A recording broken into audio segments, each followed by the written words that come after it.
ওম নমো ভগবতে বাসুদেবায়। শ্রীমদ্ ভগবদ গীতা চতুর্থ অধ্যায় পাঠ 4। কর্ম কি অকর্ম কি এই বিষয়ে বুদ্ধিমান পুরুষগণ মহাচ্ছন্ন। সেই জন্য আমি সেই কর্ম কি তা তোমাকে স্পষ্টভাবে বলবো, যা জেনে তুমি অর্থাৎ সংসার বন্ধন থেকে সম্পূর্ণরূপে মুক্ত হবে। কর্মেই সংসার বন্ধন থেকে মুক্ত করে। এই কর্মকে জানার জন্য শ্রীকৃষ্ণ পুনরায় জোর দিলেন।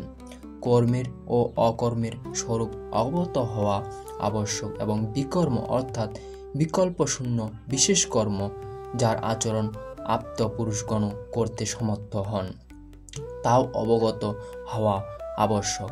কারণ কর্মের গতি দুর্ভেদ্য। কিছু লোক বিকর্মের অর্থ নিষিদ্ধ কর্ম, মনোযোগ সহকারে যে কর্ম করা হয় ইত্যাদি মনে করেন।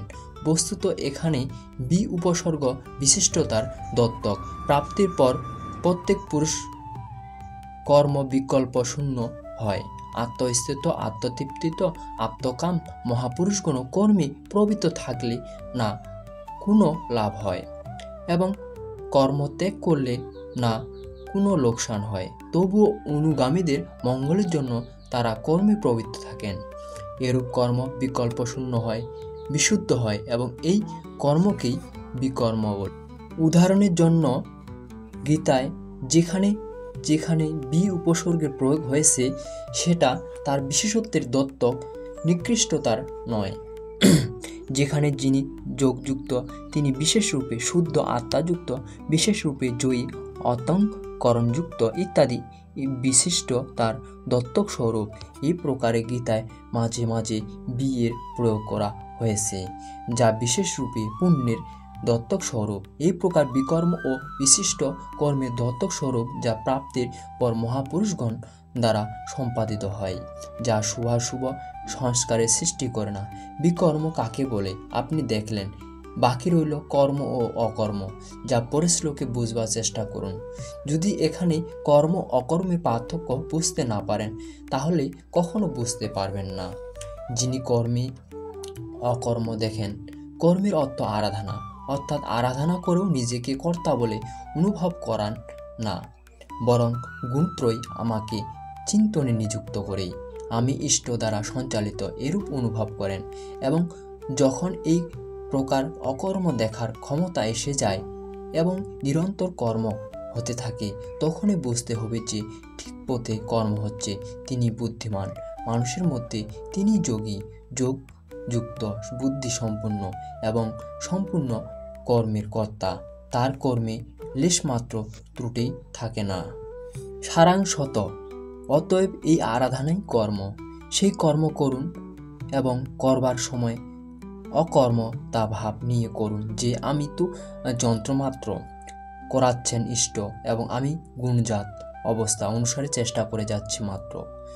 যখন অকর্ম দেখবার ক্ষমতা আসে তখন নিরন্তর কর্ম হতে থাকে, তখনই পরম কল্যাণের স্থিতি প্রদানকারী কর্ম করা সম্ভব। পূজ্য মহারাজজি বলতেন যে যতক্ষণ ইষ্টরথী না হন, আদেশ নির্দেশ না দেন, ততক্ষণ সাধনা ঠিক আরম্ভ হয় না। এর পূর্বে যা কিছু করা হয় তা কর্ম, প্রবেশে প্রয়াস ছাড়া আর কিছুই নয়। লাঙ্গলের সব ভার গরুর কাঁধের উপরেই থাকে, তবুও ক্ষেতের চাষির কর্তৃত্ব। ঠিক এইরূপ সাধনের সব ভার সাধকের উপরে থাকে, কিন্তু বাস্তবিক সাধক ইষ্ট, যিনি সঙ্গে থেকে পথ প্রদর্শন করেন। ইষ্টের ইঙ্গিত ব্যতীত আপনি বুঝতে পারবেন না যে আপনি কতদূর এগিয়েছেন, প্রকৃতিতে ভ্রান্ত অথবা পরমাত্মার দিকে এগিয়ে যাচ্ছেন। এই প্রকার ইষ্টের নির্দেশ যে সাধক এই আত্মিক পথে অগ্রসর হন, নিজেকে অকর্তা ভেবে নিরন্তর কর্ম করেন, তিনি বুদ্ধিমান, তিনি যথার্থ জ্ঞানী, তিনি যোগী। প্রশ্ন স্বাভাবিক যে কর্ম কি সর্বদা করতে হবে অথবা কখনো সম্পূর্ণ হবে। এই প্রসঙ্গে যোগেশ্বর শ্রীকৃষ্ণ বললেন, শ্রীকৃষ্ণের মত অনুসারে যা কিছু করা হয় তাই কর্ম, নির্ধারিত ক্রিয়াই কর্ম।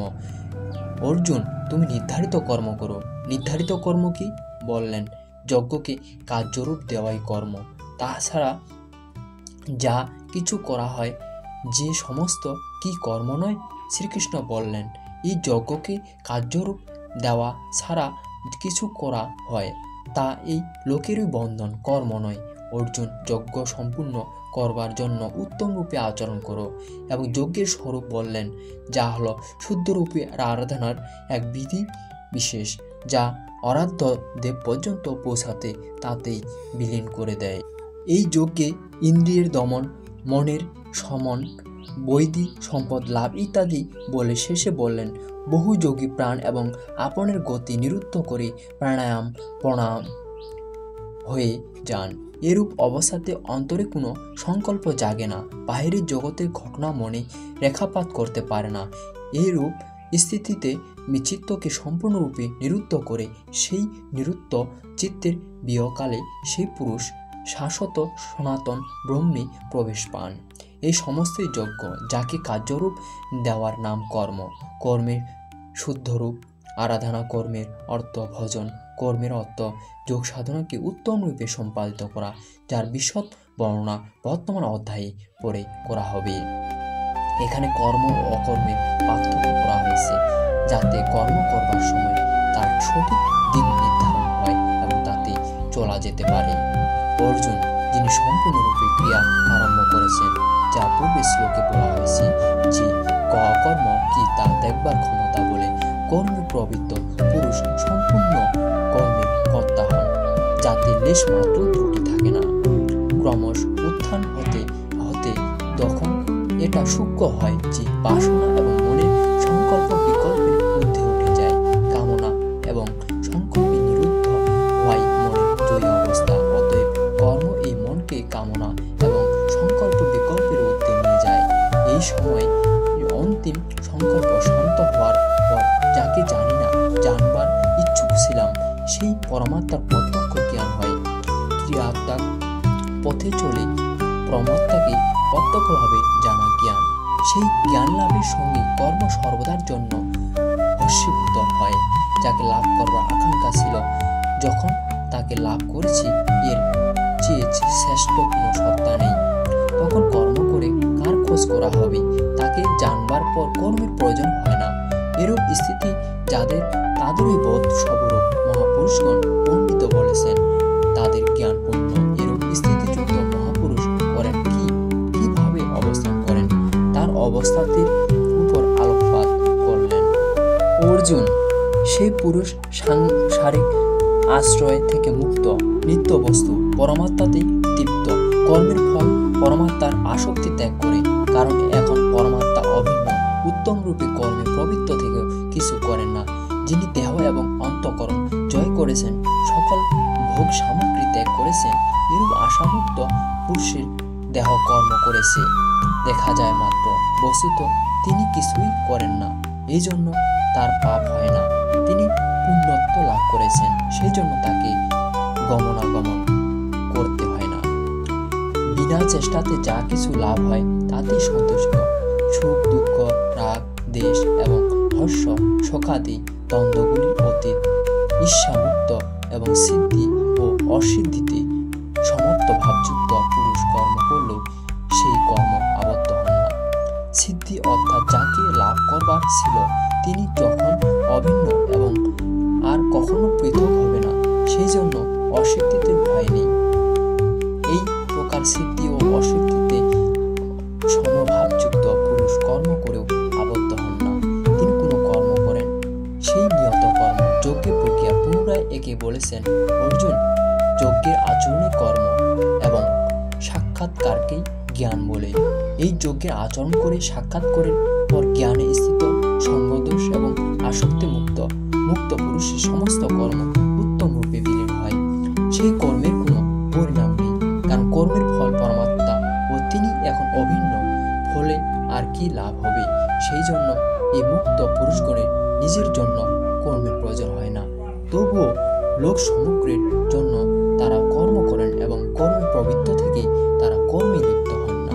কর্ম করলেও তাতে লিপ্ত হন না কেন, এই প্রসঙ্গে বললেন। এরূপ মুক্ত পুরুষের সমর্থন ব্রহ্ম, ভবি ব্রহ্ম, অগ্নিও ব্রহ্মই, অর্থাৎ ব্রহ্ম রূপ, অগ্নি তো ব্রহ্মরূপ। কর্তা দ্বারা যা আহুতি দেওয়া হয় তা ব্রহ্ম, যার কর্ম ব্রহ্মের স্পর্শ করে সমাধিস্থ তাতে বিলীন হয়ে গেছে। এরূপ মহাপুরুষের জন্য লাভের যোগ্য ব্রহ্মই। তিনি কিছু করেন না, লোক সমগ্র অর্থাৎ কর্মে প্রবৃত্ত থাকেন। এই সমস্ত প্রাপ্তিযুক্ত মহাপুরুষের লক্ষণ। কিন্তু কর্মে প্রবেশ করেছেন যে প্রারম্ভিক সাধক, তিনি কোনো যজ্ঞ করেন। পূর্বের অধ্যায়ে শ্রীকৃষ্ণ বলেছিলেন, অর্জুন কর্ম করুন। কোন কর্ম বললেন? নির্ধারিত কর্ম করুন। নির্ধারিত কর্ম কোনটি? বললেন অর্জুন, যজ্ঞের প্রক্রিয়াই কর্ম। এই যজ্ঞের অতিরিক্ত যা কিছু কার্য করা হয় তা ওই লোকের ওই বন্ধন, কর্ম নয়। কর্ম সংসার বন্ধন থেকে মুক্তি প্রদান করে।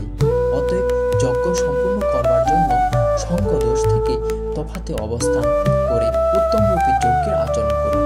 এখানে এক নতুন প্রসঙ্গের অবতারণা করলেন যে যেই যজ্ঞ কি, সেই যজ্ঞ কি যার অনুষ্ঠান করলে কর্ম সম্পূর্ণতার পথে এগিয়ে যাবে। তিনি কর্মের বিশেষত্বের উপর জোর দিলেন। বললেন, যজ্ঞের উৎপত্তি হলো কোথা থেকে? যজ্ঞ থেকে আমরা কি ফল লাভ করি? বৈশিষ্ট্যে বর্ণনা করেন। কিন্তু যজ্ঞ কি